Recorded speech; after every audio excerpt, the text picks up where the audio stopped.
विघ्नहर्ता श्री गणेश, श्री गणेश, श्री गणेश।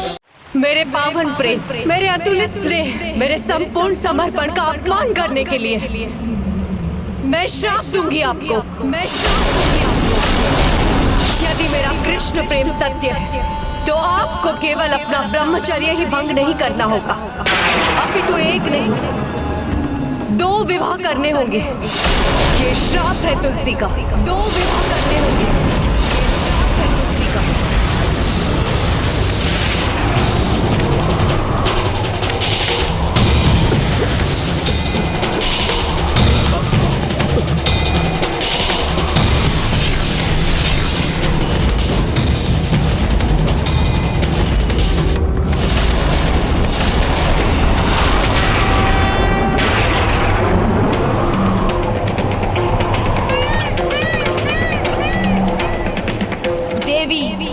आज आपने एक के बाद एक भूल की है। पहली भूल, जब आपने अपना तप भंग किया। दूसरी भूल, जब आपने एक तपस्वी को उसका तप भंग करने पर विवश किया। तीसरी भूल, जिन प्रभु परम कृष्ण के प्रति आप तन मन धन से समर्पित होने की बात कहती हैं, उन्हें भूलकर किसी अन्य को विवाह प्रस्ताव दे दिया। और चौथी भूल, मुझे ब्रह्मचर्य व्रत का पालन करने की इच्छा रखने वाले बालक को 2 विवाह करने का श्राप दे दिया।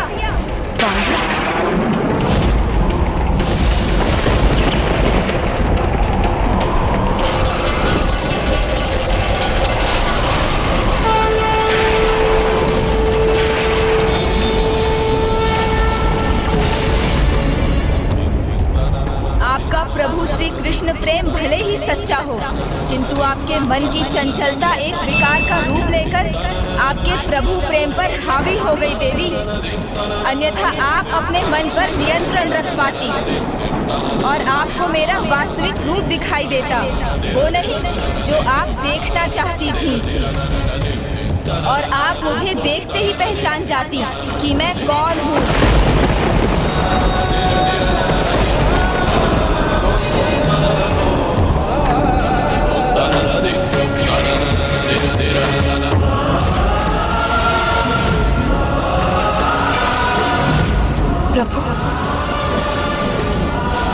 प्रभु श्री गणेश, किंतु आप मुझे पहचानने में असमर्थ रही और ऐसा कर आपने अपने आसुरी स्वभाव का प्रमाण दिया।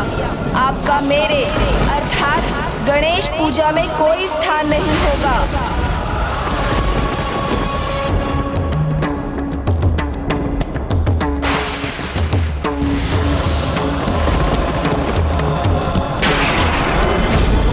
मात्र यही नहीं, इस जन्म में आपका विवाह आपके आराध्य प्रभु से नहीं, अपितु एक असुर से होगा। असुर से होगा।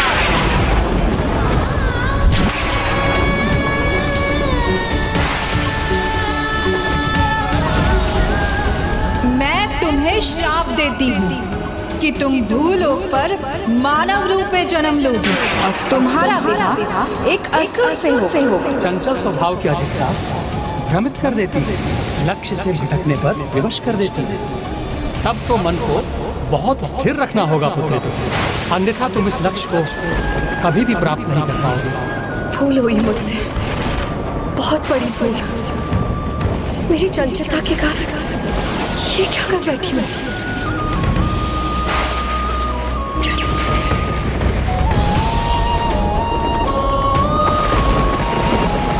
मुझे क्षमा कीजिए गजानन, मैं तो समझी थी मेरे मन में मेरे प्रभु श्री परम कृष्ण का वास, मेरे मन मंदिर में उन्हीं की छवि है। किंतु मेरी चंचलता के कारण मेरा मन मंदिर दूषित हो गया और ये सब मेरा दोष है, मेरा ही दोष है प्रभु।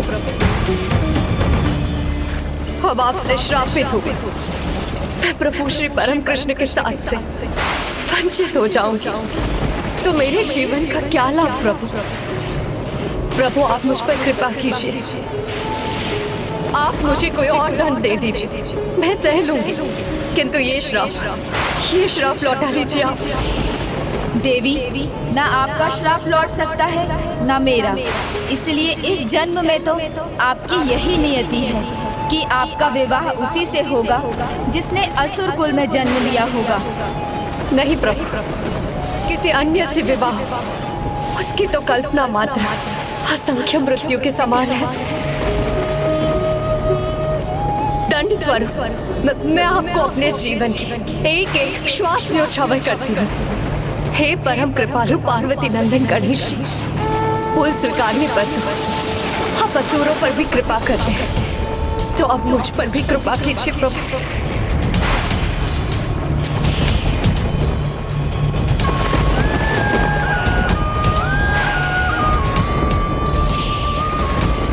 प्रभु, आप तो क्षमा कर्म है, क्षमा सागर, क्षमा के धाम है, तो मुझे भी क्षमा दान दे प्रभु।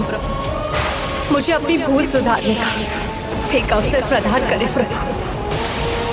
मैं तो बस प्रभु श्री परम कृष्ण की अर्धांगिनी बनना चाहती हूँ। उसके लिए उसे कितने ही जन्म क्यों ना लेने पड़े।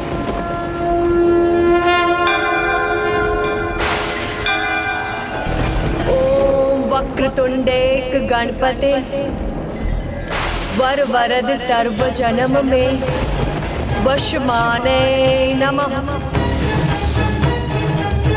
ओम वक्रतुंडेक गणपते वर वरद सर्व जन्म में वशमाने नमः।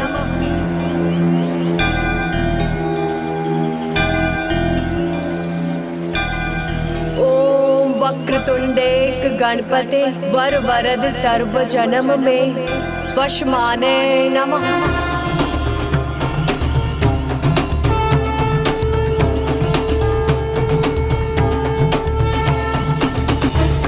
देवी, अपनी भूल स्वीकार कर सच्चे मन से की गई क्षमा याचना और अपने प्रभु, अपने आराध्य के प्रति आपकी अटूट स्नेह और उनकी पत्नी बनने की आपकी प्रबल आस से मैं अत्यंत प्रभावित हूँ।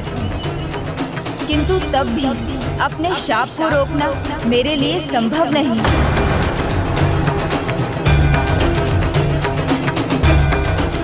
गणेश, आपको एक नवीन कथा का भाग बनना होगा, जिसके लिए आपको परिवार से दूर वन में माँ गंगा के तट पर तप करना होगा। हाँ, एक वरदान मैं आपको अवश्य दे सकता हूँ। शीघ्र आपका जन्म एक दिव्य पौधे के रूप में होगा, जिसका नाम भी तुलसी ही होगा, जिसका नाम भी तुलसी ही होगा।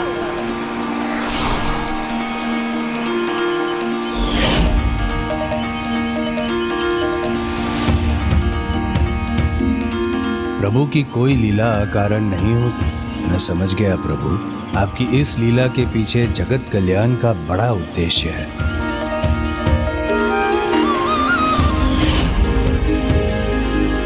और उस पौधे के रूप में आपका जिस घर में वास होगा वहाँ आपकी पूजा होगी। किंतु बस मेरी पूजा में ही तुलसी पौधे का निषेध होगा। वो पौधा जो सकारात्मक ऊर्जा, शुभता और औषधीय गुणों से परिपूर्ण होगा, जो भी सूचिका जैसी महामारियों से लड़ने की रोग प्रतिरोधक शक्ति देगा और प्राणियों की देह में प्राण वायु का संचार करेगा।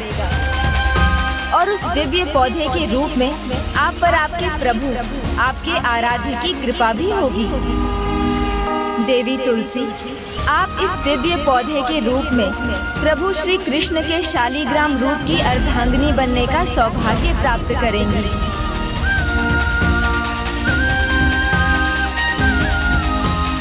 प्रभु गणेश जी, आपकी इस कृपा के लिए आपको कोटि कोटि धन्यवाद।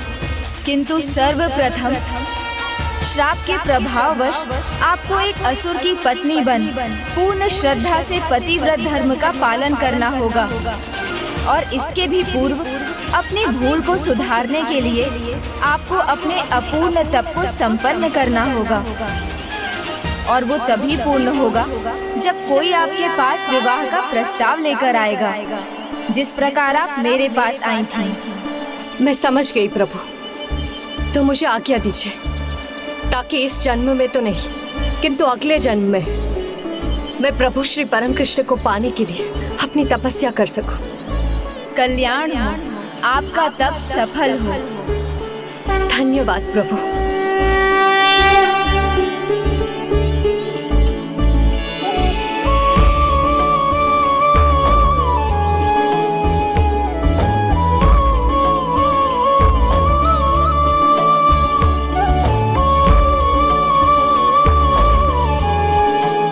विघ्नहर्ता गणेश का आशीष व्यर्थ नहीं जाएगा। हे श्री गणेश, आपका कोटि कोटि धन्यवाद। आपकी तपस्या से मेरे पूर्ण अवतार का मार्ग ही नहीं खुला, अपितु जगत को पवित्र तुलसी पौधा पाने का मार्ग भी मिल गया। और आपने अपनी साधना से मेरे अंश शालिग्राम के आविर्भाव का उपाय भी कर दिया। मैं अत्यंत प्रसन्न हूँ और आपका कृतज्ञ भी। प्रभु श्री परम कृष्ण, किंतु मैं तो उलझन में पड़ गया ना। मुझे तो 2 विवाह का श्राप मिला है।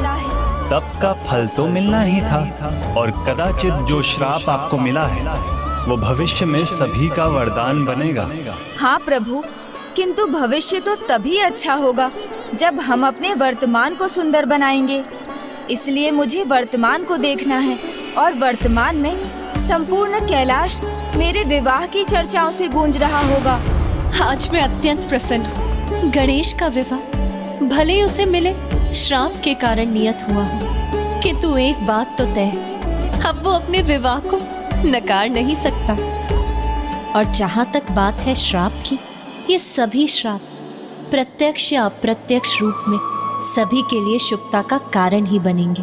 और देवी तुलसी को दिए गए गणेश के आशीर्वाद के कारण शीघ्र हर घर आंगन में तुलसी का पौधा लहलहाएगा, जो शुभता और स्वास्थ्य का प्रतीक बन प्रत्येक गृह को निरोग करेगा। इसीलिए देवी तुलसी ने जिस मंत्र का पाठ कर प्रथम पूज्य गणेश का वरदान प्राप्त किया, जिस मंत्र के उच्चारण से उन्होंने कृष्ण पत्नी बनने का आशीष पाया, जो भी भक्त गणेश के उस अद्भुत मंत्र का सच्ची आस्था से उच्चारण करेगा, उसके विवाह में आने वाले सभी विघ्न टल जाएंगे।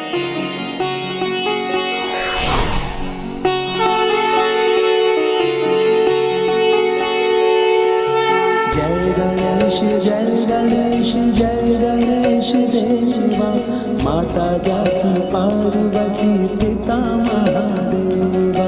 जय गणेश जय गणेश जय गणेश देवा, माता जाकी पार्वती पिता महादेवा।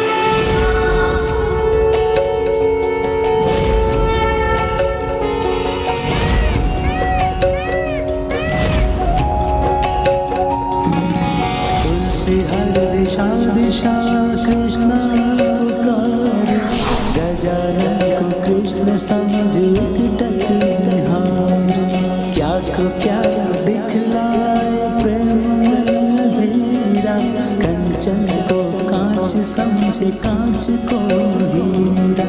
तब गणेश ने मन के दर्शन कराए, तुलसी के सब दृष्टि दोष मिटाए। तुलसी गजानन से वरदान पाए, धन्य हुए धारा के खिलाए मुस्कुराए। जय गणेश जय गणेश जय गणेश देवा, माता जाकी पार्वती पिता महादेवा।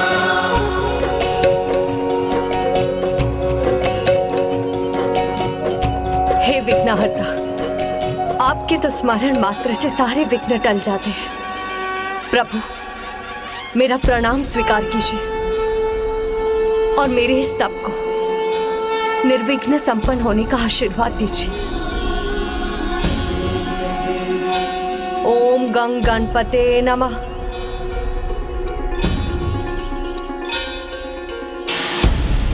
ओम नमो भगवते वासुदेवाय नमः। ओम नमो भगवते वासुदेवाय। कृष्णाय नमो नारायणाय सुरमंडन मंडनाय नारायणाय सकल स्थिति कारणाय नारायणाय भवभीति निवारणाय नारायणाय प्रभवाय नमो नमस्ते।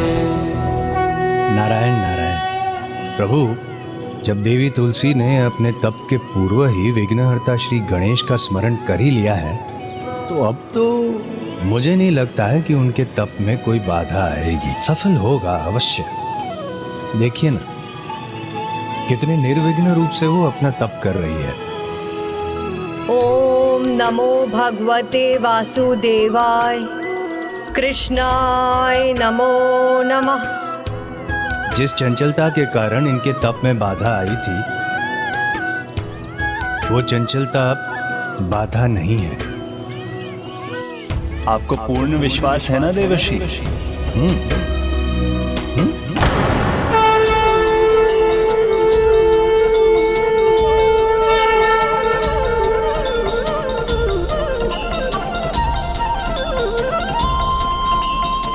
प्रभु परम कृष्ण ने अपनी बांसुरी अधरों से लगाई है। आओ सखी आओ, प्रभु बांसुरी वादन करने वाले हैं। छोड़ो सब काम और चलो मुरलीधर की मुरली की धुन में खोने। ओम नमो भगवते वासुदेवाय कृष्णाय नमो नमः। बांसुरी वादन करने वाले हैं, चलो चलो विलंब मत करो। ओम नमो भगवते वासुदेवाय कृष्णाय नमो नमः। चलो चलो शीघ्रता करें। नमो भगवते वासुदेवाय। नारायण नारायण। देवी तुलसी की ये कैसी परीक्षा ले रहे हैं प्रभु? नमो भगवते वासुदेवाय। देवी तुलसी का ध्यान फिर से भंग तो नहीं हो जाएगा? ओम नमो भगवते वासुदेवाय कृष्णाय नमो नमः। नमो भगवते वासुदेवाय कृष्णाय नमो नमः। ओम नमो भगवते वासुदेवाय कृष्णाय नमो नमः। मयूर जी के आगमन के स्वर से भी उनका ध्यान नहीं टूटा। वासुदेवाय कृष्णाय नमो नमः।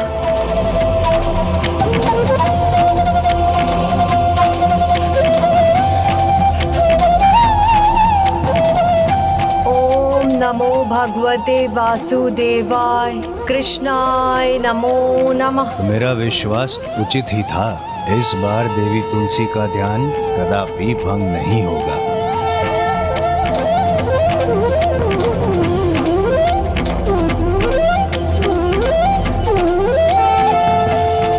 प्रभु, आप ही से सीखा है कि जब कोई दृढ़ निश्चय कर ले तो उसकी एकाग्रता को कोई भंग नहीं कर सकता। देखिए, आपकी मुरली की तान भी इनके तप को भंग नहीं कर पाई। सच? मैं चिंता कर रहा था देवर्षि। देवी तुलसी और उनके तप को तो विघ्नहर्ता गणेश जी का आशीष प्राप्त, तो अब उनके तप की चिंता तो दूर हुई, किंतु देवताओं को एक दूसरी चिंता अवश्य करनी चाहिए। सुदामा अर्थात शंखचूड़ की तपस्या। ओम ब्रह्म देवाय नमः। ओम ब्रह्म देवाय नमः। ओम ब्रह्म देवाय नमः। ओम ब्रह्म देवाय नमः। ओम ब्रह्म देवाय नमः। ओम ब्रह्म देवाय नमः। ओम ब्रह्म देवाय नमः। ओम ब्रह्म देवाय नमः। ओम ब्रह्म देवाय नमः। इसके तप का प्रभाव तो निरंतर बढ़ता ही जा रहा है। ऐसा लगता है जैसे इसका तप अपने चरम पर पहुंचने वाला है। इसकी तपस्या कहीं हमारी दुविधा का कारण न बन जाए। वरदान प्राप्त कर कहीं ये हमारे लिए संकट रूपी विघ्न न उत्पन्न कर दे। इसलिए इसके पूर्व के इसका तप संपन्न हो, हमें प्रथम पूज्य गणेश जी के पास जाकर सहायता की गुहार लगानी होगी। अब उचित करें देवराज।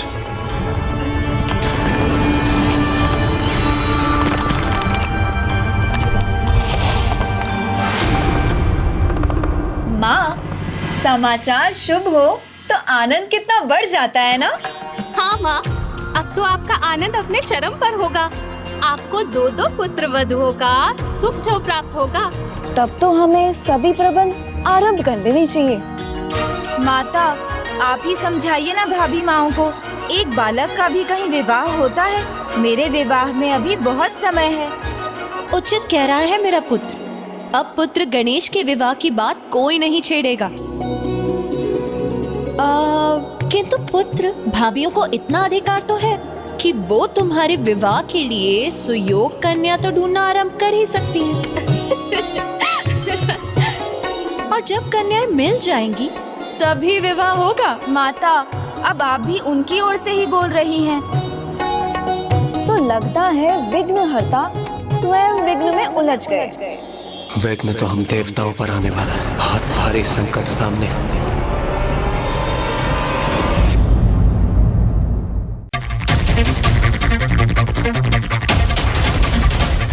देवराज का प्रणाम स्वीकार कीजिए माता। प्रणाम। प्रणाम पिताश्री। पिताश्री, ऐसा क्या विघ्न आने वाला है जिसकी चिंता आपको यहाँ तक खींच लाई?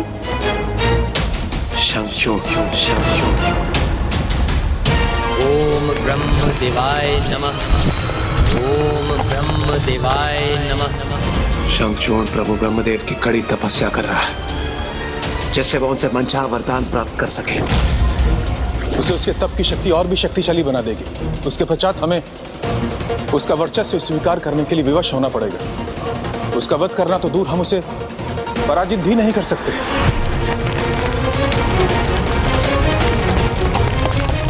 इस शंखचूर्ण नामक विघ्न को अब आप ही टाल सकते हैं। विघ्नहर्ता प्रथम पूज्य गणेश जी, हमारी सहायता कीजिए, हम पर कृपा कीजिए प्रभु। जो अपने तप को पूर्ण एकाग्रता, निष्ठा और श्रद्धा से करते हैं, उन्हें उनके तप के फल से वंचित नहीं रखा जा सकता। इसीलिए शंखचूड़ को भी अपने तप का फल अवश्य मिलेगा। हाँ देवराज, तप के फल का अधिकार पाने से तो मैं भी शंखचूड़ को नहीं रोक सकता। और अब तो सोच विचार का भी समय नहीं, क्योंकि अब उसका तप चरम पर पहुंचकर संपन्न होने वाला है। ओम ब्रह्म देवाय नमः। ओम ब्रह्म देवाय नमः। ओम ब्रह्म देवाय नमः। ओम ब्रह्म देवाय नमः। ओम ब्रह्म देवाय नमः। ओम ब्रह्म देवाय नमः। ओम ब्रह्म देवाय नमः। ब्रह्मलोक पर ये कैसा संकट छाया है? ओम ब्रह्म देवाय नमः। ओम ब्रह्म देवाय नमः। नहीं, संकट नहीं, ये तो मेरे भक्त के तप का प्रभाव है।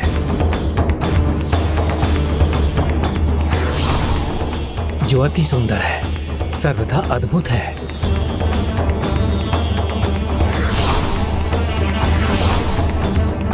ओम ब्रह्म देवाय नमः।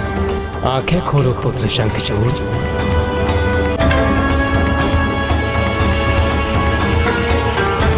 प्रणाम प्रभु ब्रह्मदेव।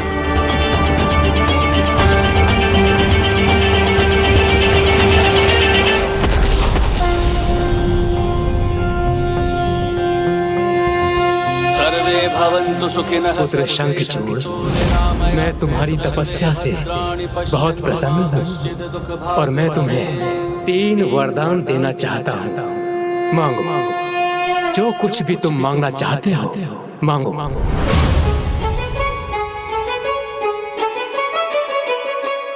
शंखचूड़ का प्रणाम स्वीकार कीजिए प्रभु ब्रह्मदेव। आज आपके दर्शन पाकर आपका ये भक्त धन्य हो गया। मैं तो बस अपने पिता की इच्छा पूर्ण करना चाहता हूँ और वो मुझे त्रिलोक विजेता के रूप में देखना चाहते हैं। वो मुझे त्रिलोक विजेता के रूप में देखना चाहते हैं। तो उसके लिए 3 वरदान मांग लो। तो हे प्रभु ब्रह्मदेव, मुझे मेरा पहला वरदान दीजिए कि मैं अगले 2 जो भी वरदान मांगूं वो आपके और मेरे सिवाय कोई और ना सुन सके, और मेरे इन वरदानों को आप किसी और के आगे प्रकट नहीं करेंगे, सदा गुप्त रखेंगे। तथास्तु। यदि इसके वरदान गुप्त रहेंगे तो हमें यह कैसे ज्ञात होगा कि इसने अपने दूसरे और तीसरे वरदान में ब्रह्मदेव से मांगा क्या है? प्रभु, मुझे मेरा दूसरा वरदान दीजिए कि मैं देवताओं के विरुद्ध अजय हो जाऊं। कोई भी देवता मुझे कभी भी परास्त ना कर सके और ना ही कोई हानि पहुंचा सके। तथास्तु। तथास्तु। मैं तुम्हें कृष्ण कवच प्रदान करता हूँ जो सदा तुम्हारी रक्षा करेगा। उसे स्वयं नारायण भी नहीं भेज सकते, और यदि संयोग से वो कभी तुम्हारे पास से खो जाता है तो भी मैं और नारायण तुम्हें कोई क्षति नहीं पहुंचाएंगे, क्योंकि तुम हमारे परम भक्त हो। किंतु यदि महादेव स्वयं तुमसे युद्ध करने आ गए तो फिर कदाचित उनके हाथों तुम्हारी मृत्यु होगी।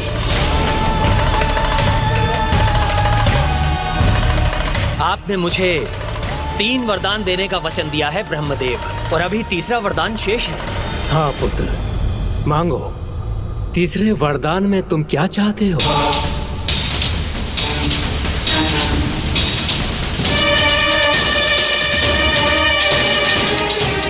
अमृतत्व। ब्रह्मदेव, आप मुझे अमृतत्व प्रदान करें। इसने ब्रह्मदेव से ऐसा क्या मांग लिया? इसे सुनकर स्वयं ब्रह्मदेव स्तब्ध हो गए। उसने अवश्य कुछ ऐसा मांगा है देवराज, जो ब्रह्मदेव के लिए भी प्रदान करना असंभव है।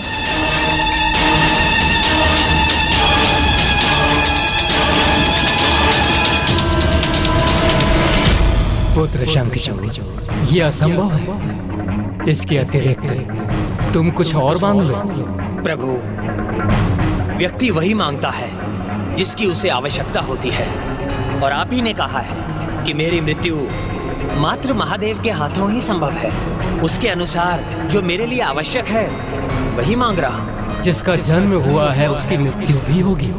जीवन और मृत्यु सृष्टि का नियम है, इसे मैं बदल नहीं सकता।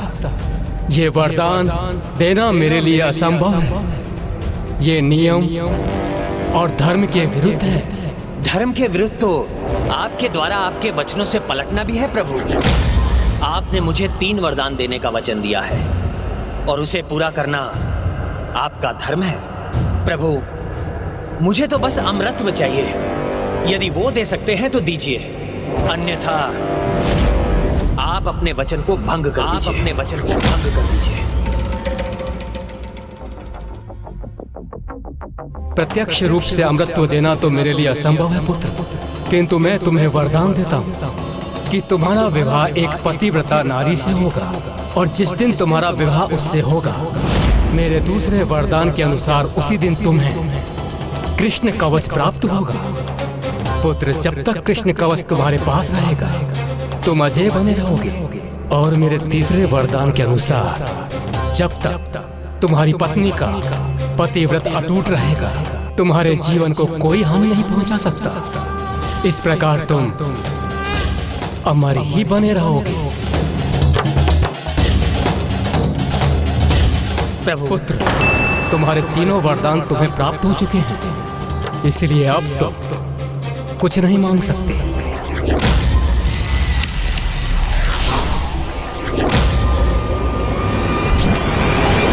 हे गजानन, ब्रह्मदेव ने ससुर को ऐसा कौन सा वरदान दिया होगा? आप निश्चिंत रहिए देवराजेंद्र।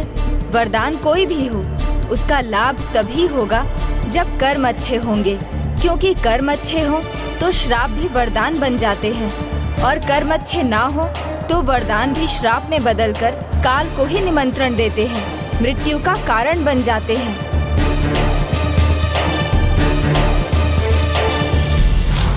और जब तक तुम्हारी पत्नी का पतिव्रत अटूट रहेगा तुम्हारे जीवन को कोई हानि नहीं पहुंचा सकता। कर्म अच्छे होंगे तो पतिव्रता स्त्री कभी कुछ अनुचित नहीं करेगी, अर्थात वो ही मेरा कवच बनेगी और मुझे कोई क्षति नहीं पहुंचने देगी।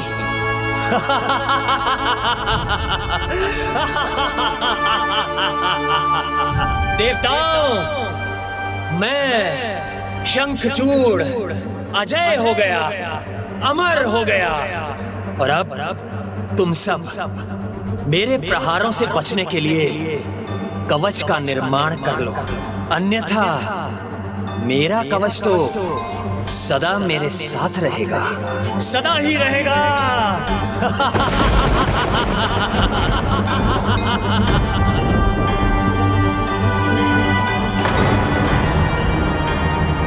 किंतु ब्रह्मदेव तो अपना कार्य अधूरा ही छोड़कर चले गए।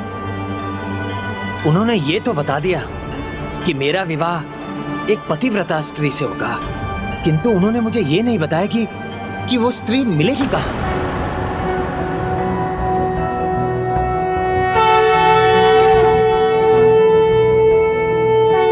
ओम नमो भगवते वासुदेवाय, कृष्णाय नमो नमः। ओम नमो भगवते वासुदेवाय, कृष्णाय नमो नमः।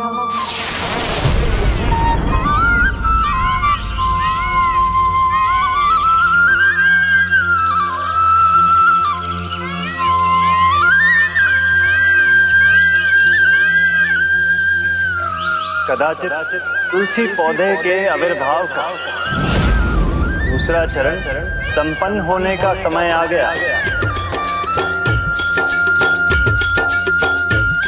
तो अब प्रभु घटनाओं का क्रम आगे बढ़ा रहे हैं।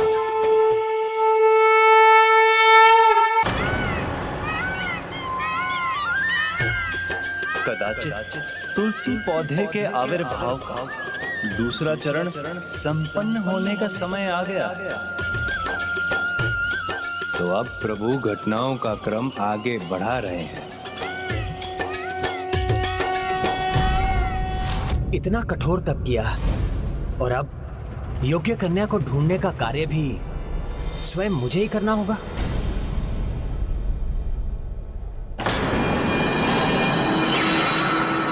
ये कैसी मूर्खता करने जा रहा था मैं।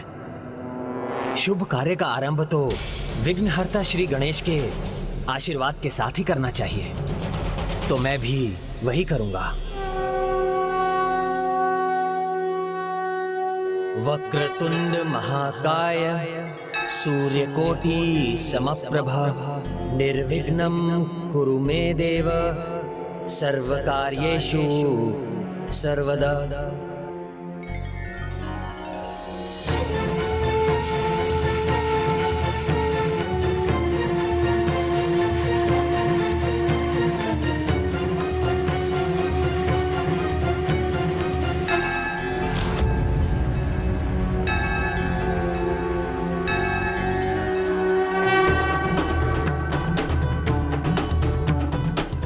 विघ्नहर्ता गणेश, अब तो उसने आपकी सहायता की गुहार भी लगाई, तो अब कैसा विलंब? सहायता तो मैं अवश्य करूंगा, किंतु देवी तुलसी को पाना इतना सरल नहीं हो सकता। उसके लिए इस जन्म में शंखचूड़ को भी अपने स्नेह का परिचय उसी प्रकार देना होगा जैसा पूर्व जन्म में सुदामा जी के रूप में दिया था।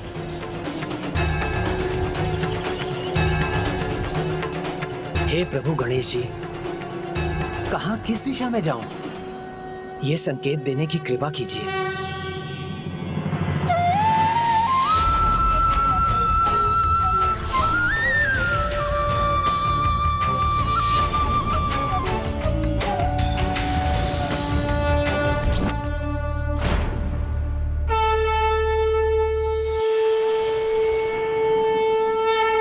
मुझे मेरा संकेत मिल गया। धन्यवाद प्रभु, आपको कोटि कोटि नमन।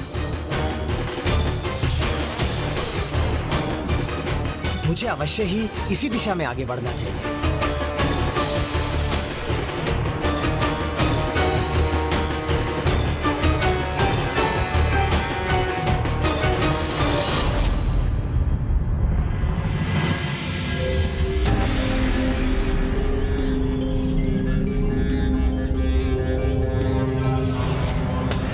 इस मार्ग पर तो कटीली झाड़ियां हैं, नुकीले पत्थर हैं।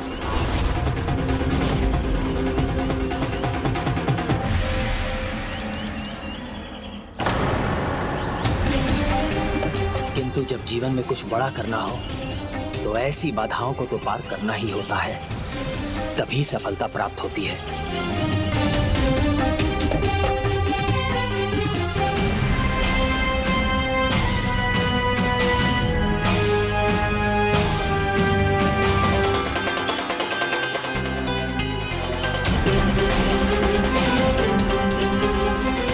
तो शंखचूड़ देवी तुलसी को पाने के लिए सभी कष्ट सहने को तैयार है।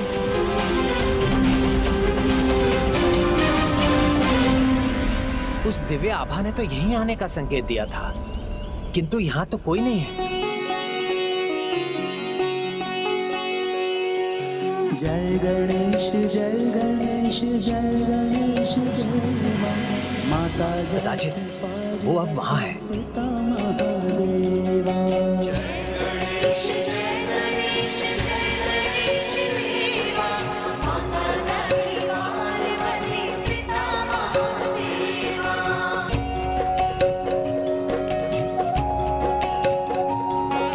शंखचूड़ चले जिधर गणपति चलाए, नियति निर्धारित दिशा में बढ़ाए। ये मार्ग तो और भी भयंकर कठिनाइयों से भरा है।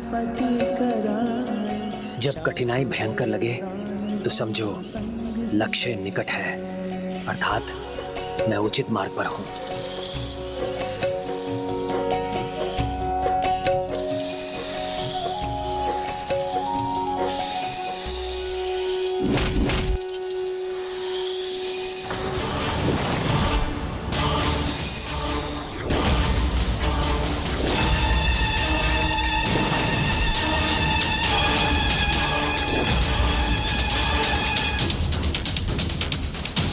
निशस्त्र रहकर भी वो सभी संकट से जूझने के लिए तत्पर है।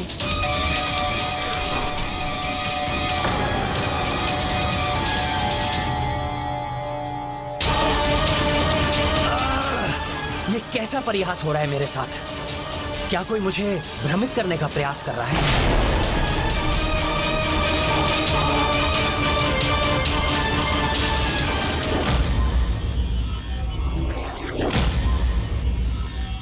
ओह, तो वो दिव्य ऊर्जा वहां है और कोई तो है जो ध्यान मग्न भी है।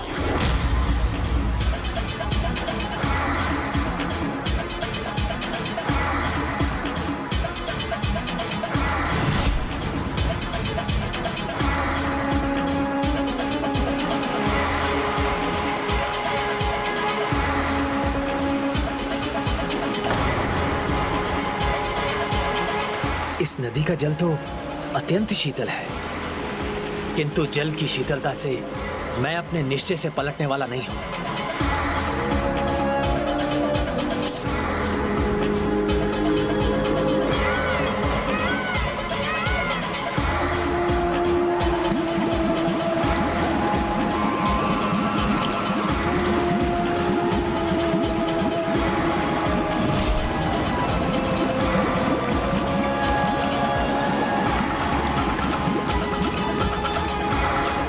शंखचूड़ तो इस परीक्षा से भी पीछे नहीं आता।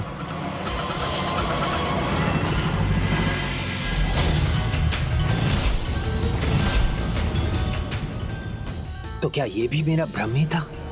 यहाँ तो कोई नहीं है। जिनका निश्चय दृढ़ता से भरा होता है, जो अपने लक्ष्य तक पहुँचने के लिए सभी कष्टों का सामना करने के लिए तत्पर रहते हैं, वो अपने लक्ष्य तक अवश्य पहुँचते हैं। ओम नमो भगवते वासुदेवाय, कृष्णाय नमो नमः। कौन है ये तपस्विनी जो घोर तप में लीन है? वासुदेवाय, कृष्णाय नमो नमः। ओम नमो भगवते वासुदेवाय, कृष्णा। इनसे परिचित ना होते हुए भी ऐसा आभास क्यों हो रहा है जैसे मैं इन्हें जानता हूँ और इनके निकट बढ़ते हुए ऐसे अद्भुत आनंद का अनुभव हो रहा है मुझे, जैसे मैं दिव्य लोक गोलोक में विचरण कर रहा हूँ। ओम नमो भगवते वासुदेवाय कृष्णाय नमो नमः। ओम नमो भगवते वासुदेवाय कृष्णाय नमो नमः। ओम नमो भगवते वासुदेवाय कृष्णाय नमो नमः। ओम नमो भगवते वासुदेवाय कृष्णाय नमो नमः। ओम नमो भगवते वासुदेवाय कृष्णाय नमो नमः। देवी, आप कौन हैं? और मुझे ऐसा क्यों प्रतीत हो रहा है जैसे आपके साथ मेरा जन्म जन्मांतर का नाता हो?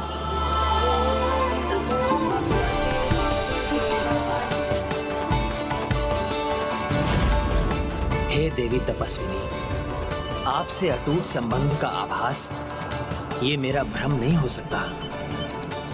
ये अवश्य ही मेरा भाग्य है जो मुझे आप तक खींच लाया है, और कदाचित हमारा विवाह ही हमारी नियति है और मेरी इच्छा भी। देवी, क्या आप मेरा विवाह प्रस्ताव स्वीकार करेंगी? मैंने शंखचूड़ को उसके लक्ष्य के निकट तो पहुंचा दिया, किंतु इस अंतिम परीक्षा में उसे स्वयं सफलता प्राप्त करनी होगी। अब सब इस पर निर्भर करेगा कि देवी तुलसी शंखचूड़ का विवाह प्रस्ताव स्वीकार करती है या नहीं। अपने नेत्र खोलिए देवी। मैं असुर राज दंभ का पुत्र शंखचूड़ आपके सामने विवाह का प्रस्ताव रखने के लिए प्रस्तुत हूँ। आपका तप तभी पूर्ण होगा जब कोई आपके पास विवाह का प्रस्ताव लेकर आएगा। मुझे उत्तर दीजिए देवी।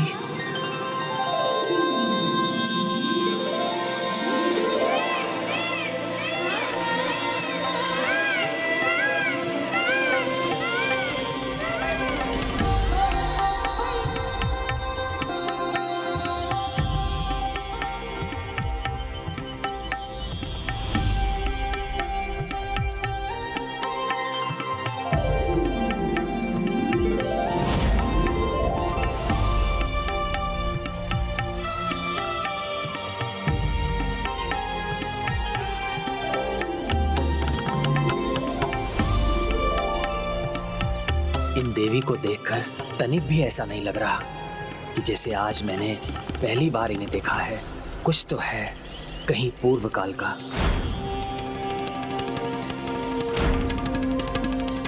कौन है ये कैसा आभास है?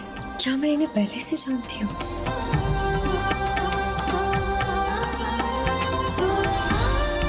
इनके शीश पर मयूर पंख की शोभा।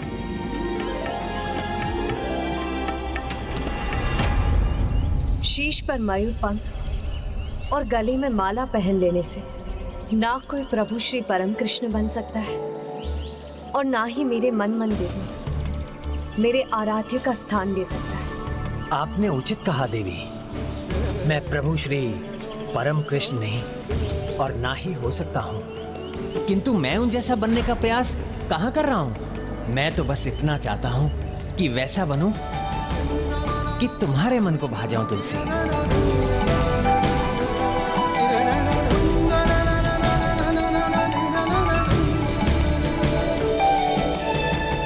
किंतु इतना अवश्य समझ गया हूं कि नियति ने ऐसा रास रचाया है और हम दोनों को मिलाया है।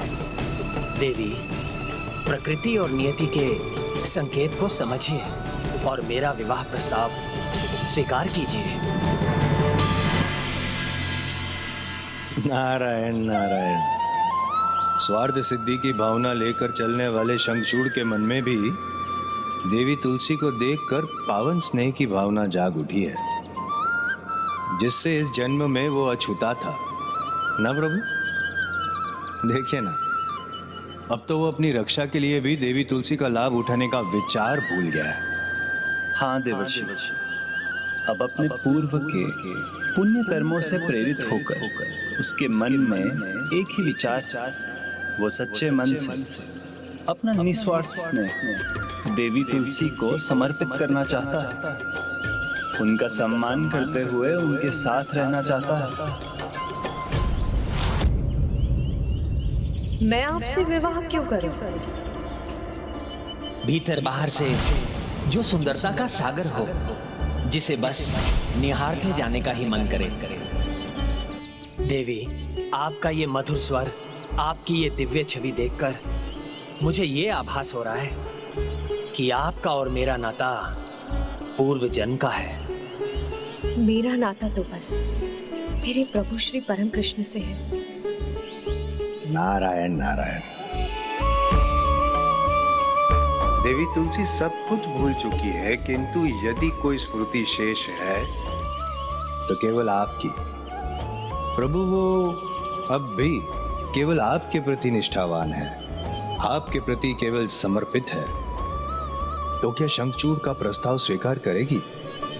तप अपने भीतर कई कर्मों और साधनाओं को समाहित करता है।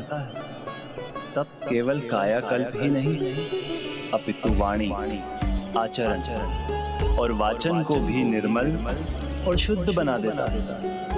अपने वचन से देवी तुलसी ने अपनी चंचलता का त्याग कर गंभीरता और शुभ आचरण का परिचय दिया है।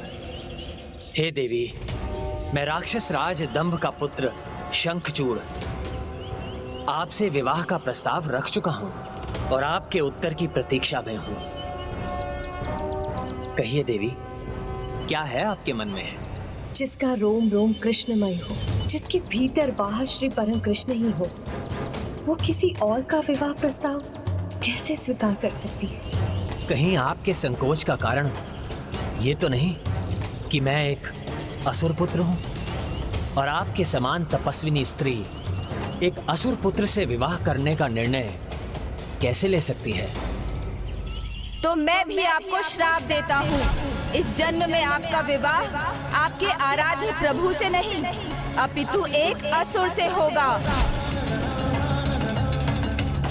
मैं समझता हूँ देवी, आपकी दुविधा उचित है, किंतु मैं विनम्रता पूर्वक आपको स्मरण कराना चाहता हूँ कि असुर कुल में भी भक्त प्रहलाद जैसे महाभक्त हुए हैं और मैं और मेरे पिताश्री दोनों ही असुर होते हुए भी धर्म कर्म में निपुण हैं। प्रभु श्री हरि नारायण, प्रभु श्री परम कृष्ण के परम भक्त हैं। असुर होते हुए भी किसी भी असुर प्रवृत्ति से मैं कोसों दूर हूँ। आप इस दिव्य पौधे के रूप में प्रभु श्री कृष्ण के शालीग्राम रूप की अर्धांगिनी बनने का सौभाग्य प्राप्त करेंगी, किंतु उससे पूर्व इस जन्म में आपको श्राप के प्रभाववश आपको एक असुर की पत्नी बन पूर्ण श्रद्धा से पतिव्रत धर्म का पालन करना होगा। मैं वचन देता हूँ, मेरे किसी भी आसुरी स्वभाव या प्रवृत्ति के कारण यदि आपको कोई कष्ट होगा तो मैं उसे परिवर्तित कर दूंगा। बस आप मुझसे विवाह करना स्वीकार कीजिए।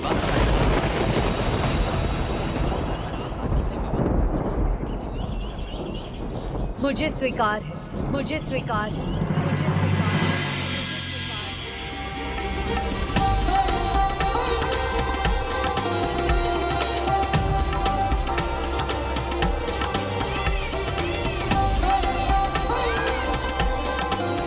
विश्वास कीजिए, मैं आपको इतना सम्मान, इतना सुख दूंगा जो किसी देवता के लिए भी संभव नहीं होगा।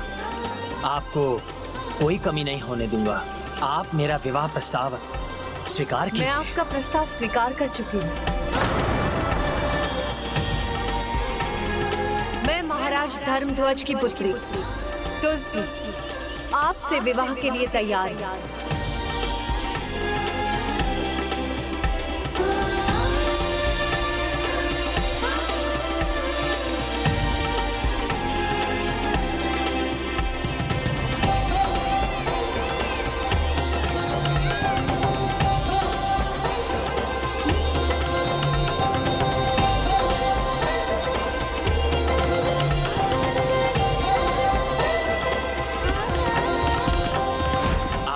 कह दिया तो मुझे ऐसा अनुभव हो रहा है जैसे जन्म जन्मांतर की मेरी एक अति विशिष्ट इच्छा पूरी हो गई हो।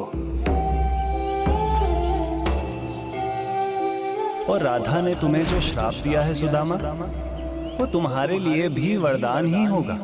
जिसे तुम वियोग समझ रहे हो, वो वियोग नहीं, तुम दोनों के मिलन का संयोग प्रकट करेगा। देवी, मैं इस शुभ कार्य में एक क्षण का भी विलंब नहीं करना चाहता। यदि आपको स्वीकार हो तो आपके तप स्थल पर, इस पवित्र गंगा के तट पर ही मैं आपसे गंधर्व विवाह करने का इच्छुक हूं। प्रभु, एक शंका है मेरे मन में। देवी तुलसी ने शंखचूड़ के विवाह के प्रस्ताव को स्वीकार तो कर लिया, किंतु क्या वो उसे पूर्ण रूप से पति रूप में स्वीकार कर पाएगी? पूछ इसलिए रहा हूं प्रभु, क्योंकि आज भी देवी तुलसी के मन में आपके लिए निष्ठा है और आपकी अर्धांगिनी बनने की प्रबल आस भी। उनका पतिव्रत ही इस जन्म में देवी तुलसी की परीक्षा है, और इसी के परिणाम स्वरूप वो प्रभु गणेश जी के वरदान के अनुसार पावन तुलसी पौधे में परिवर्तित होंगी।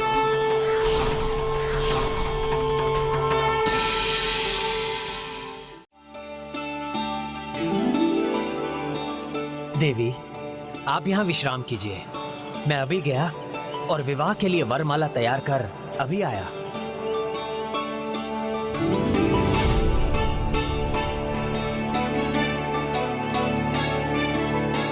ये तो जैसे मेरे प्रभु श्री परम कृष्ण की बांसुरी है।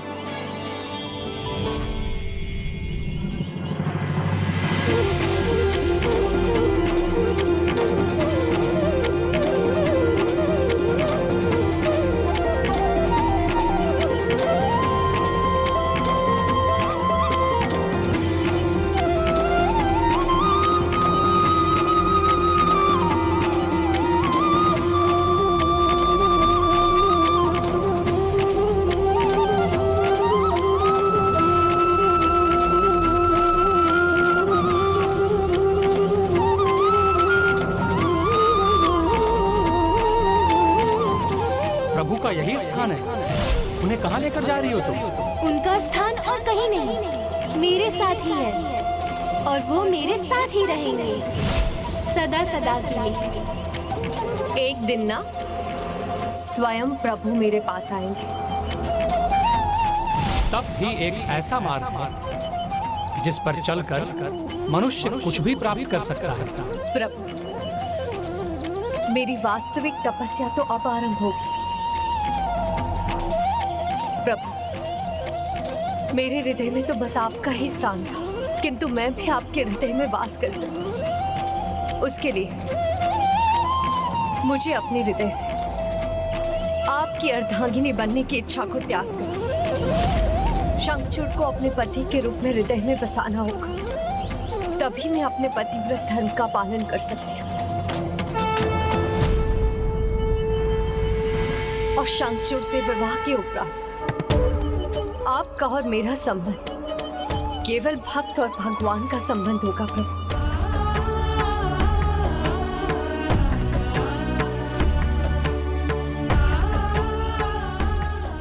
शंखचूड़ से विवाह के पश्चात अगले जन्म में प्रभु श्री कृष्ण के शालिग्राम स्वरूप के साथ आपका विवाह होगा।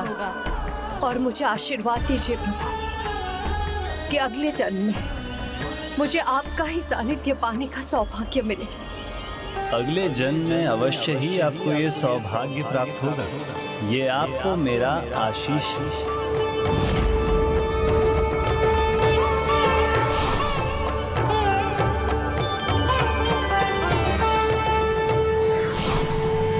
देखिए देवी, मैंने कहा था ना मैं शीघ्र लौटूंगा, तो लौट आया।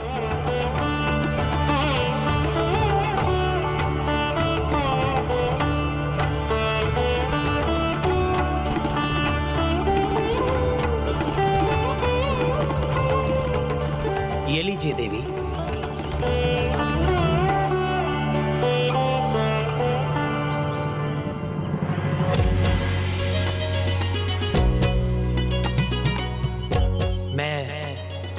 माँ गंगा के इस पवित्र तट को, इस पावन स्थल को, जिसमें आपके तप की शक्ति है, इन पेड़ पौधों को, जिन्होंने आपकी भक्ति का अनुभव किया है, वायु को, सूर्य को, और जो भी हमें देख रहे हैं, उन सभी को साक्षी मानकर आपको अपनी धर्म पत्नी के रूप में स्वीकार करता हूं।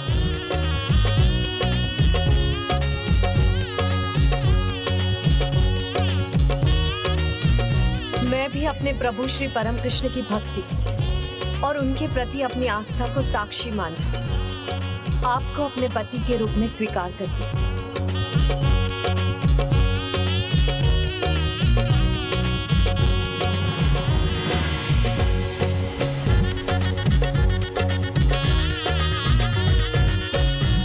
देवी, आपने मुझे वरमाला पहनाकर मुझसे विवाह ही नहीं किया है, आपने तो मुझे अपने साथ का वरदान दिया है। मैं तो आपको पाकर धन्य हो गया। तुलसी, तुलसी, कि तुम्हारा विवाह एक पतिव्रता नारी से होगा, और जिस दिन तुम्हारा विवाह उससे होगा, मेरे दूसरे वरदान के अनुसार उसी दिन तुम्हें कृष्ण कवच प्राप्त होगा।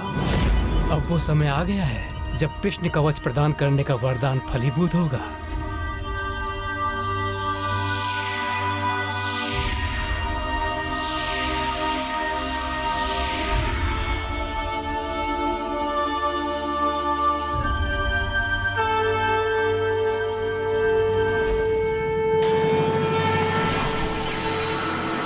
प्रभु ब्रह्मदेव का वरदान सार्थक हो रहा है। आपका और मेरा संबंध केवल भक्त और भगवान का संबंध होगा प्रभु।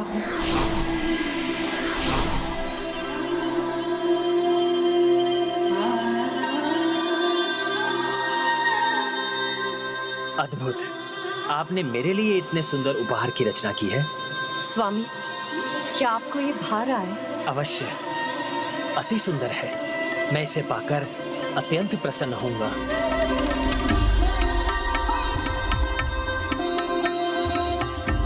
ये मात्र एक उपहार नहीं है, ये तो मेरे प्रभु श्री परम कृष्ण है, जिन्हें मैं आपको दे रही हूँ। इनका आशीर्वाद सदा आपकी रक्षा करेगा। नारायण नारायण, सब कुछ कितना कुशल मंगल है। चंचलता से रहित देवी तुलसी स्थिर है, गंभीर है, और शंखचूड़ देखिए ना, असुर होते हुए भी आसुरी प्रवृत्तियों से रिक्त है। दोनों विवाह में सुखी है, अर्थात सब शुभ शुभ है। अर्थात अंत भला तो सब भला। अंत और आरंभ के अंतर्नाद से भ्रमित ना होइए देवर्षि, ये तो केवल देवी तुलसी के भाग्य का आरंभ है, और आरंभ में किसी को क्या ज्ञात हो सकता है कि आगे उसके साथ क्या हो। तो इस विवाह के परिणाम से भी दोनों अज्ञात हैं। किंतु प्रभु, सब शुभ ही होगा ना, सुखमयी होगा ना? स्मरण कीजिए, देवी तुलसी ने अपने तप के आरंभ में और शंखचूड़ ने देवी तुलसी को ढूंढने की यात्रा के आरंभ में विघ्नहर्ता श्री गणेश को स्मरण किया था, किंतु विवाह के पहले ही दोनों उन्हें भूलने की भूल कर बैठे। जो विघ्नहर्ता है, प्रथम पूजनीय है, उनका स्मरण पूजन नहीं किया, तो फिर ये विवाह विघ्न रहित कैसे हो सकता है? तो क्या प्रभु देवी तुलसी को पुनः एक श्राप प्राप्त होगा? ये तो समय ही बताएगा कि किसे श्राप मिलेगा। कदाचित पुनः मैं ही श्राप का भागी बन जाऊं।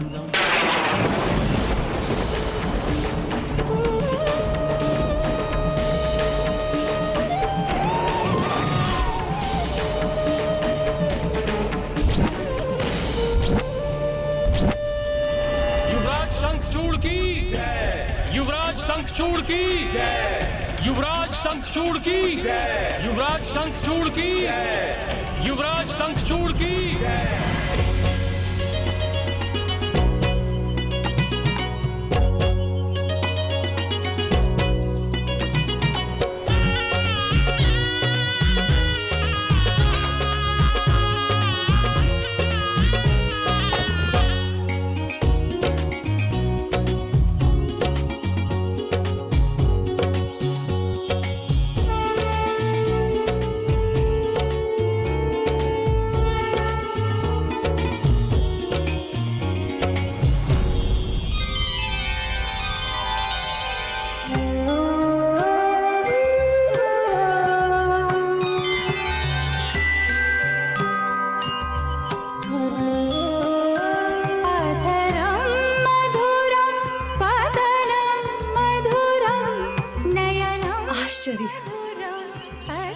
सब कुछ कृष्णमयी है।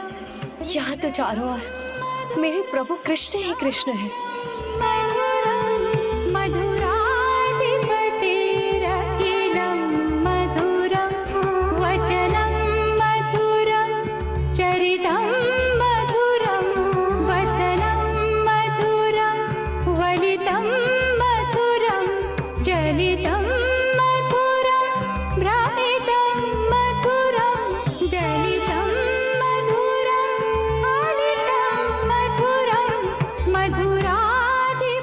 श्री हरिनारायण की प्रतिमा। आज मेरे लिए बड़ा ही गौरव और आनंद का दिन है। आज मेरा पुत्र और पुत्र वधू दोनों अपनी तपस्या पूर्ण कर विवाह के उपरांत यहाँ लौटे हैं, इसलिए आज भव्य आनंद उत्सव होना चाहिए। तैयारी करो। क्षमा कीजिए पिताश्री, अभी यहाँ कोई उत्सव नहीं हो सकता। मेरा अर्थ है पिताश्री, सर्वप्रथम हमें प्रभु पूजन कर उनका आशीर्वाद लेना चाहिए, उसके बाद ही उत्सव का आयोजन होना चाहिए। युवावस्था और चंचलता दोनों एक दूसरे के पर्याय हैं। तुम्हारे स्थान पर कोई अन्य होता तो उत्सव को प्राथमिकता देता, किंतु अद्भुत हो तुम। आसुरी प्रवृत्ति के कारण जो भूल हम करने जा रहे थे, तुमने यहाँ आते ही हमें इतनी बड़ी भूल करने से रोक दिया। हमें धन्य कर दिया पुत्री। शुभ कार्य का आरंभ हरि नाम से ही होना चाहिए। प्रणाम प्रथम पूज्य गणेश जी। प्रभु, हम कदाचित व्यर्थ में ही चिंता कर रहे थे। शंखचूड़ और उसके पिता पहले से ही प्रभु श्री हरि नारायण के परम भक्त हैं और प्रभु परम श्री कृष्ण के उपासक भी हैं, और अब तो उनके साथ देवी तुलसी भी। और उनकी भक्ति के प्रभाव से इन असुरों की असुरी प्रवृत्ति भी क्षीण पड़ जाएगी और वो धर्म के कार्य में लीन हो जाएगी। अब तो हमारी समस्त चिंताएं दूर हो गई प्रभु। सारी चिंताएं दूर हो गई हैं, ऐसा कहना कठिन है देवराज। और ये समस्या के समाधान के स्थान पर उसका आरंभ भी तो हो सकता है, क्योंकि देवी तुलसी के भाग्य के अनुसार उनका पावन तुलसी पौधे के रूप में जन्म लेना अभी शेष है।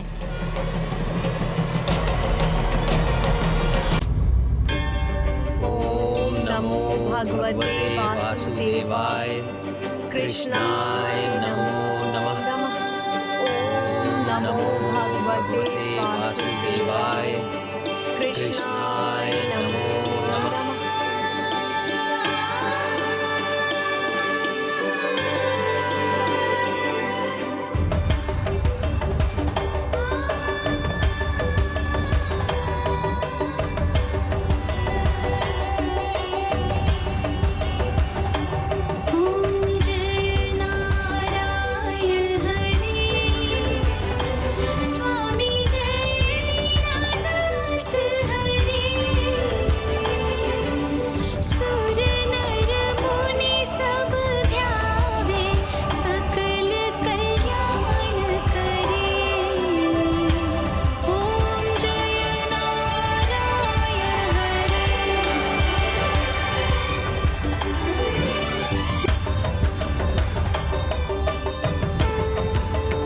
देवी, ये आप क्या कर रही हैं?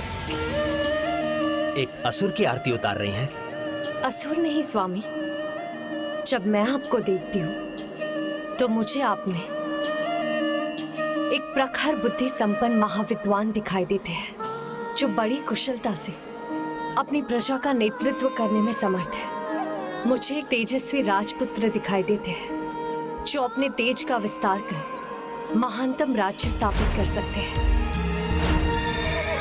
मुझे एक अति बलशाली महायोद्धा दिखाई देते हैं, जो अपने राज्य की सुरक्षा सुनिश्चित कर सकते हैं। और मुझे एक अति निष्ठावान पति का पत्नी प्रेम दिखाई देता है। ऐसे पति जो अपनी पत्नी के सुख के लिए कुछ भी कर सकते हैं।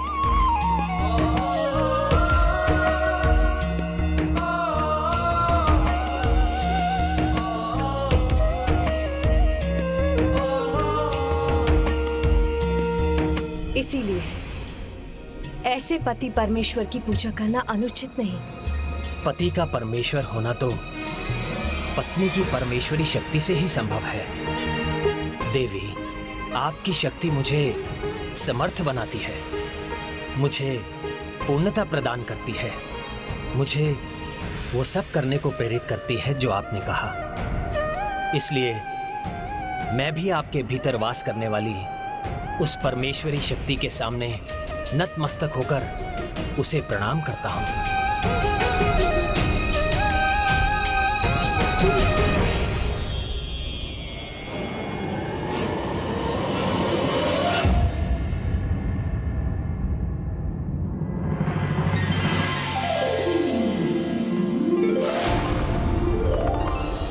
प्रभु, असुर होते हुए भी कितना धर्मनिष्ठ और सदाचारी है ये।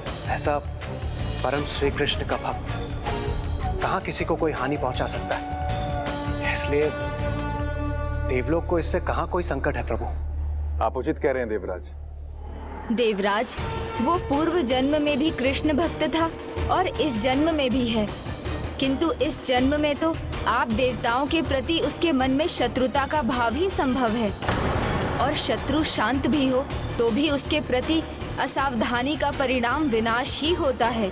ये कदापि मत भूलिए। रचित, आप उचित कह रहे हैं प्रभु।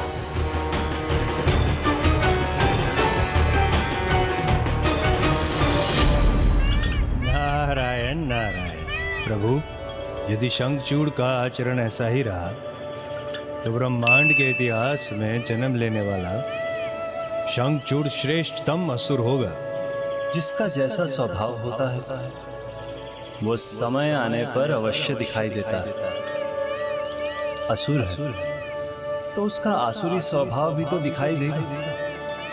किंतु आपका भी स्वभाव है ना देवर्षि, जो कुछ भी हो रहा है उसमें अपनी उत्सुकता दिखाने का, अपने शब्दों से संकेत पहुंचाने का। तो अब आपको भी अपने स्वभाव का परिचय देने का समय आ गया। अब जो होने वाला है उसमें आपको भी अपना भाग निभाना है। मुझे प्रभु? हाँ, आपको देवर्षि।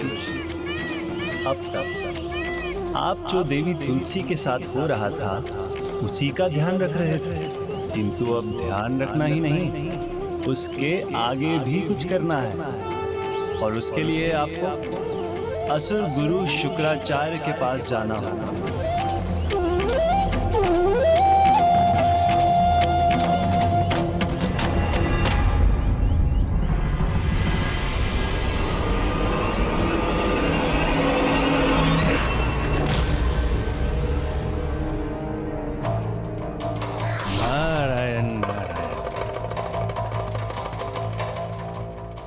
प्रणाम असुर गुरु शुक्राचार्य। प्रणाम देवर्षि। अकारण तो आप यहाँ कदापि नहीं आए होंगे, तो बताइए आज आपके आने का कारण क्या है? नारायण नारायण। कारण अकारण ऐसे ही, बस ऐसे ही। अर्थात देवर्षि, प्रशंसा करने आया हूं आपके श्रेष्ठ शिष्य की। शिष्य की? शंखचूड़ ऐसा श्रेष्ठ, ऐसा अद्भुत आचरण करने वाला असुर अनूठा उदाहरण है असुरों में। अब देखिए, ब्रह्मदेव का वरदान प्राप्त भी किया, किंतु अनुचित उपयोग नहीं किया। तथास्तु, तथास्तु। उसकी भक्ति अनुपम है। धर्म के प्रति उसकी निष्ठा, श्रद्धा अनोखी है। असुर साम्राज्य के विस्तार में उसे कोई रुचि नहीं है। शंखचूड़ का स्वभाव इतना शांत है कि अन्य असुरों के साथ युद्ध करने में उसे रुचि ही नहीं है। युद्ध करे भी क्यों? किसी देवता के साथ कोई शत्रुता भी तो नहीं है उसकी।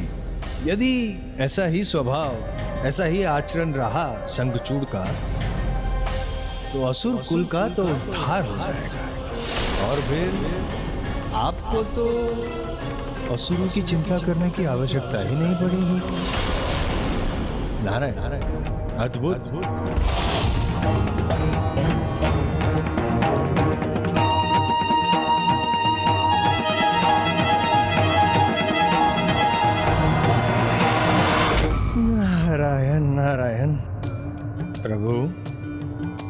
आशा रखता हूं कि मैंने अपना भाग निभा लिया।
एक प्रखर बुद्धि संपन्न महाविद्वान दिखाई देते हैं जो बड़ी कुशलता से अपनी प्रजा का नेतृत्व करने में समर्थ है। मुझे एक तेजस्वी राजपुत्र दिखाई देते हैं जो अपने तेज का विस्तार कर महानतम राज्य स्थापित कर सकते हैं। मुझे एक अति बलशाली महायोद्धा दिखाई देते हैं जो अपने राज्य की सुरक्षा सुनिश्चित कर सकते हैं।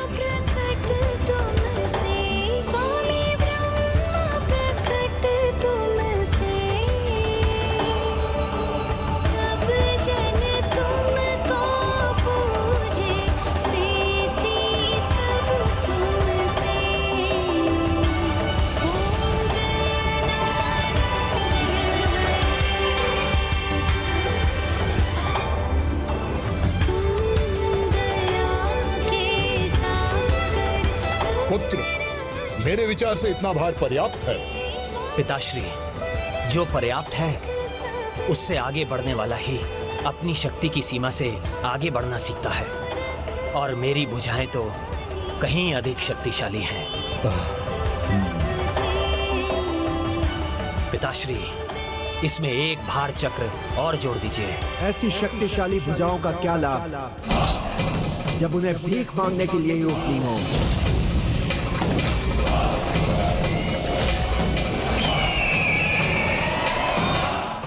तुम्हारे बल का क्या लाभ जब असुरों को देवताओं से ही जीवन दान मांगना हो।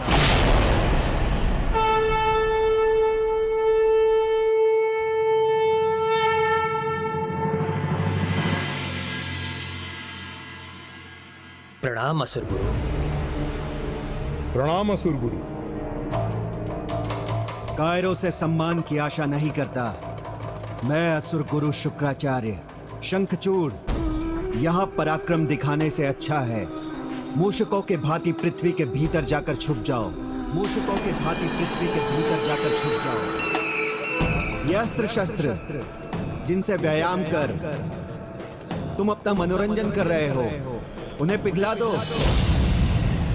और उन्हें घुंघरू बनाकर अपने पांव में डाल लो। अपने पिताश्री को भी पहना दो और देवताओं के संकेतों पर नृत्य कर उनका मनोरंजन करो। और देवताओं के संकेतों पर नृत्य कर उनका मनोरंजन करो। गुरुदेव, ना मुझसे कोई भूल हुई है और ना पिताश्री से, तो फिर क्या कारण है आपके इतने क्रोध का, इतने कठोर वचनों के कहने का? ऐसा क्या कर दिया हमने? कुछ किया नहीं, यही तो तुम्हारा दोष है। असुर हो, बलशाली हो, पराक्रमी हो, वरदान प्राप्त कर चुके हो, फिर भी कुछ नहीं किया तुमने। ऐसे असुर के अस्तित्व का क्या लाभ? तुम्हारे जैसे असुर के होने से ना होना ही अच्छा है।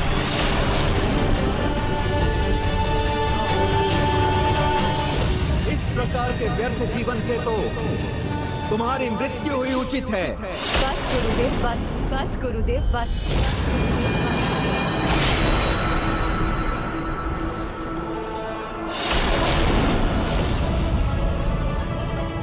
महाराज दम की पुत्रवत राजपुत्र शंखचूड़ की अर्धांगिनी तुलसी का प्रणाम स्वीकार कीजिए।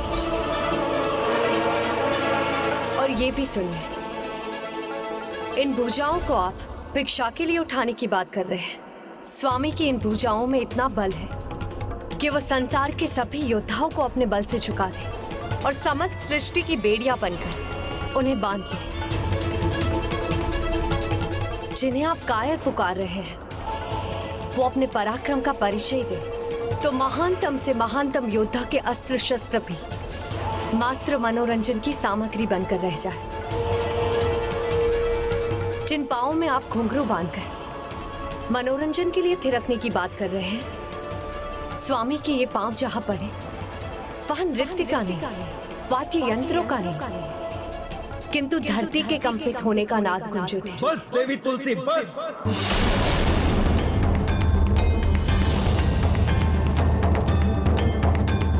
आपके इन शब्दों से मुझे कोई ज्ञान की प्राप्ति नहीं हो रही है। जानता हूं मैं, शंखचूड़ में अतुलित बल और सामर्थ्य है।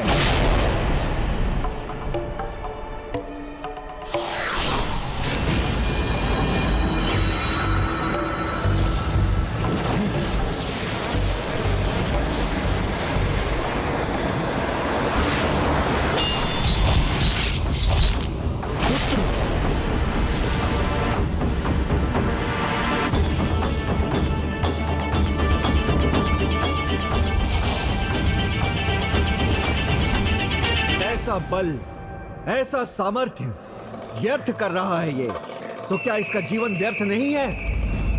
गुरुदेव क्षमा कीजिएगा, एक पतिव्रता स्त्री अपने पति के विरुद्ध एक भी अनुचित शब्द नहीं सुन सकती। और ये भी सत्य है कि मेरे पतिव्रत धर्म के समक्ष आपके कहे हुए प्रत्येक शब्द व्यर्थ और निरर्थक हो जाएंगे। और जब तक मैं अपने पतिव्रत धर्म पर रहूंगी तब तक मेरे पति को कुछ नहीं होगा। और जब तक तुम्हारी पत्नी का पतिव्रत अटूट रहेगा, तुम्हारे जीवन को कोई हानि नहीं पहुंचा सकता। इस प्रकार तुम अमर ही बने रहोगे। सत्य ही है, मेरा वास्तविक कवच ये दिव्य कृष्ण कवच नहीं, मेरी पत्नी है।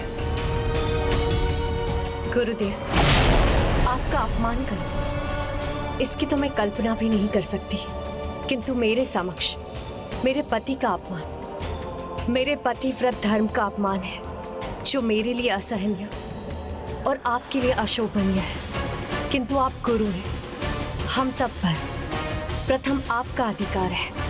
हम सब आपके आदेश, सुझाव और आशीर्वाद के अभिलाषी हैं। उचित है, तो अब मैं गुरु के अधिकार से शंखचूड़ को सुझाव देता हूं कि उन्हें बल का प्रयोग कर असुर राज्य का विस्तार करना चाहिए। और मैं उसे आशीष देता हूं कि वो त्रिलोक विजेता बने, कि वो त्रिलोक विजेता बने।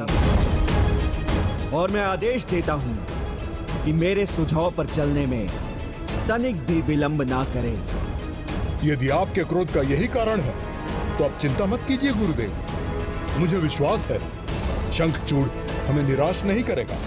उससे आपकी जो अपेक्षा है वही मेरी भी इच्छा है। अभी इसका विवाह संपन्न हुआ है, इसलिए इसके अभियान में थोड़ा विलंब हुआ है। अब और विलंब उचित नहीं, मैं भी उचित समय की प्रतीक्षा में ही था और आपके आदेश ने अभी इसी पल को उचित समय बना दिया।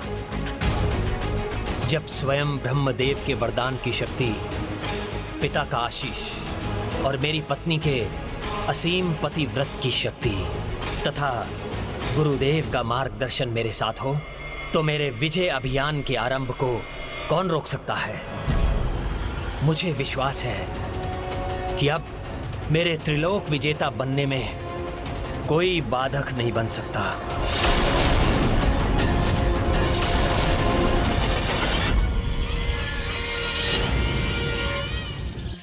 प्रभु देवर्षि नारद, आप चिंता मत कीजिए।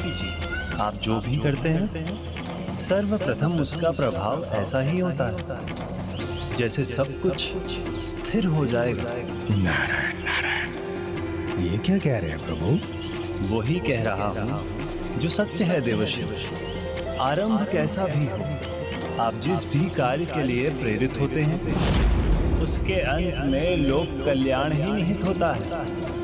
आपने जो भी किया है, देवी तुलसी उसी के परिणाम स्वरूप तुलसी पौधे के रूप में जन्म लेंगी।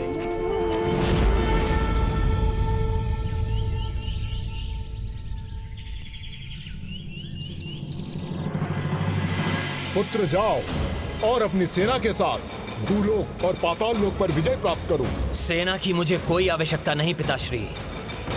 भूलोक के मानवों और पाताल लोक के दानवों को पराजित करने के लिए मैं अकेला ही पर्याप्त हूं। मेरे अतिरिक्त यदि मुझे कुछ चाहिए तो वो आप सबका आशीर्वाद है।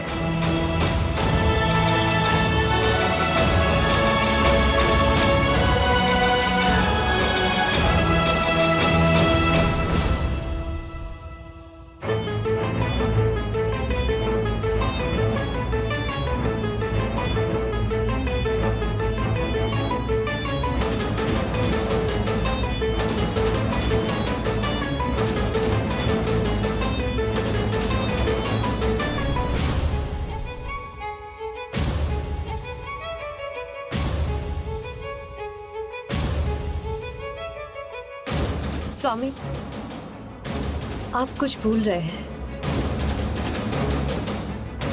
क्या क्या भूल रहा हूं मैं देवी? ये इसे आप अपने साथ ले जाइए। इसी से आपका कृष्ण रूप पूर्ण होता है।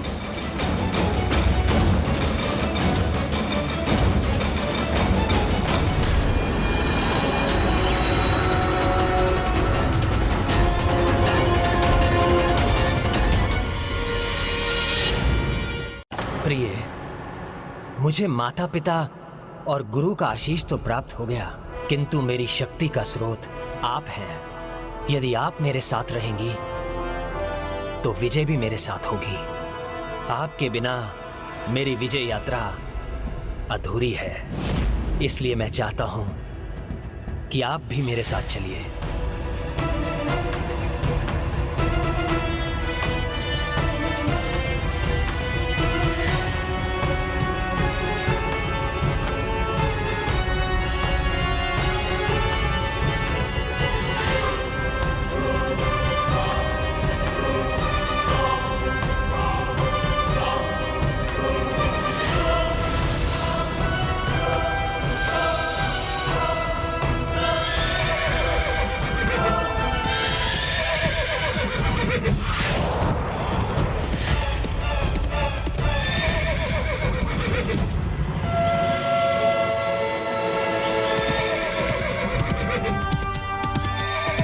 ये हमारी विजय यात्रा का पहला पड़ाव है। ये पहला राज्य है जहां मैं अपना वर्चस्व स्थापित करूंगा।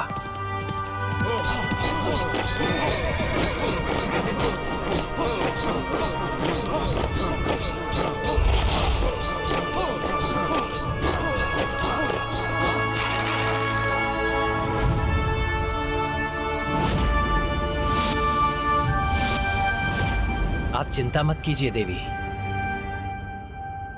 हमें कोई क्षति नहीं पहुंचेगी। चिंता तो है मुझे स्वामी, किंतु हमारी नहीं।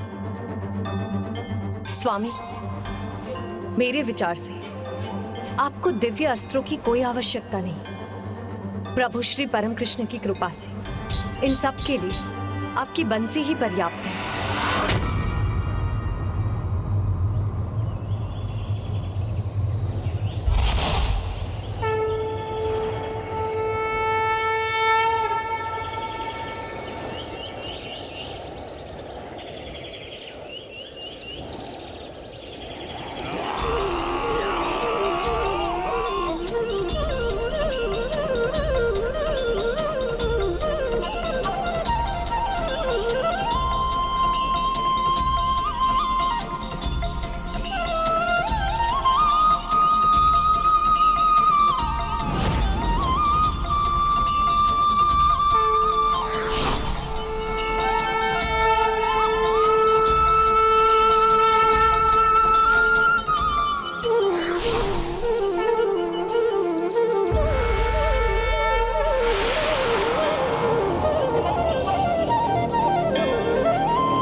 के ही विजय प्राप्त कर ली शंखचूड़ ने।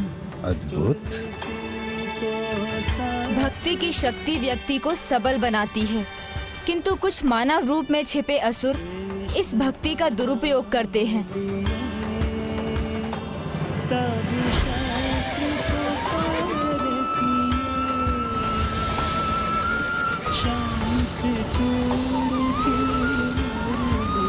पर सब शीश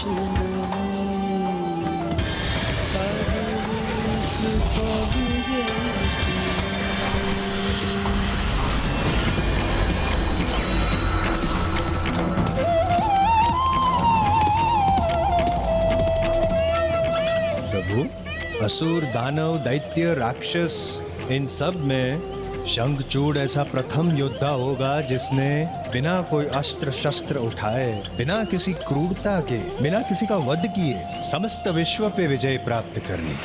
नारायण नारायण।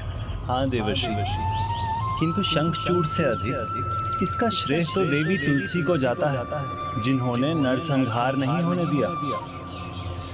बांसुरी की धुन से ही इस विजय यात्रा को सफल बना दिया।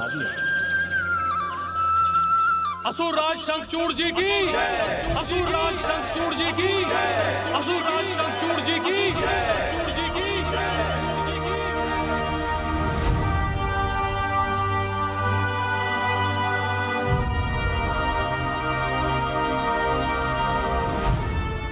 स्वागत है मेरे परम पराक्रमी पुत्र, स्वागत है पुत्री तुलसी। पुत्र शंखचूड़, तुमने भूलोक और पाताल लोक पर विजय प्राप्त की है, किंतु अभी भी विश्व सम्राट बनने में समय है। ये राज मेरे अधीन है, किंतु अब मैं इसे तुम्हें सौंपता हूं।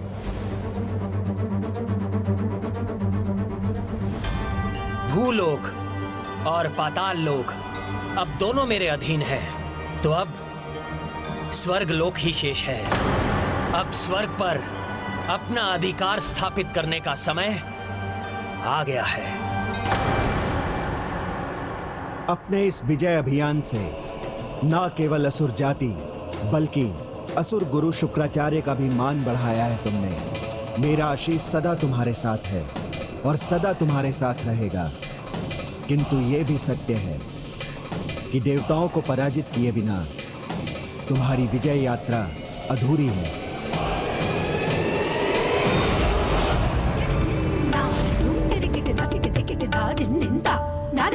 अति सुंदर, अति सुंदर, उत्तम उत्तम, अति सुंदर, अति उत्तम, अति उत्तम।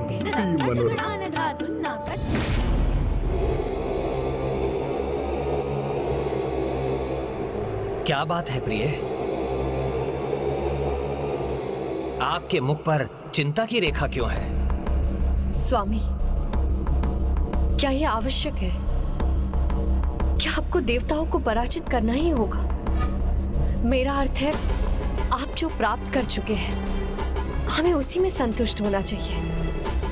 वो अपने शत्रु को क्षति पहुंचाने का कोई ना कोई उपाय तो ढूंढ ही लेते हैं। प्रिय, जब तक स्वर्गलोक पर विजय नहीं होती, मैं त्रिलोक विजेता नहीं बनूंगा। और यदि मैं त्रिलोक विजेता नहीं बना तो गुरुदेव शुक्राचार्य के आदेश का पूर्ण पालन नहीं होगा और वो प्रसन्न नहीं होंगे। संभव है उनका क्रोध पुनः जागृत हो और वो फिर से मेरा अपमान करें। क्या आपको ये अच्छा लगेगा? नहीं स्वामी, आपका मान मेरा मान है, इसलिए यदि प्रश्न आपके सम्मान का है तो एक पतिव्रता नारी होने के नाते मैं आपको कदापि नहीं रोकूंगी। आपके विजय की कामना करूंगी। विजय तो मेरी ही होगी, उसकी चिंता मत करो प्रिय।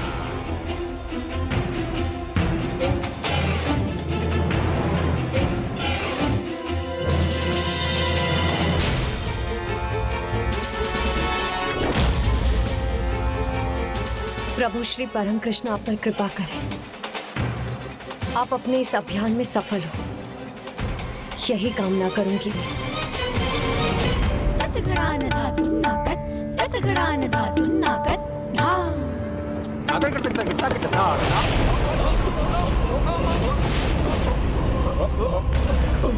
सावधान देवगण, स्वर्ग लोक पर किसी का आक्रमण है ये।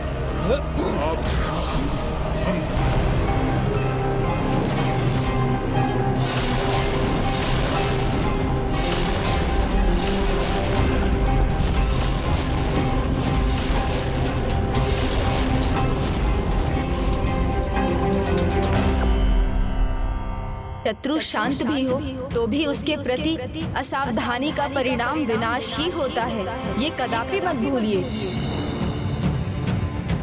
कोई ईश्वर जैसे वस्त्र पहन उसका स्वांग करता है तो कोई व्यक्ति के मन मस्तिष्क में ही स्वयं ईश्वर बनकर बैठ जाते हैं। शंखचूड़ जैसा असुर ही ईश्वर के प्रति अन्यों की भक्ति का दुरुपयोग कर सकता है।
देवताओं को अपनी माया में उलझाकर शंखचूड़ ने उनसे स्वर्ग का सिंहासन तो छीन लिया, किंतु नियति जो माया रच रही है उसे तो शंखचूड़ भी नहीं जानता कि विधाता के इस लेख के अनुसार संसार को सदा सदा के लिए एक वरदान प्राप्त होने वाला है।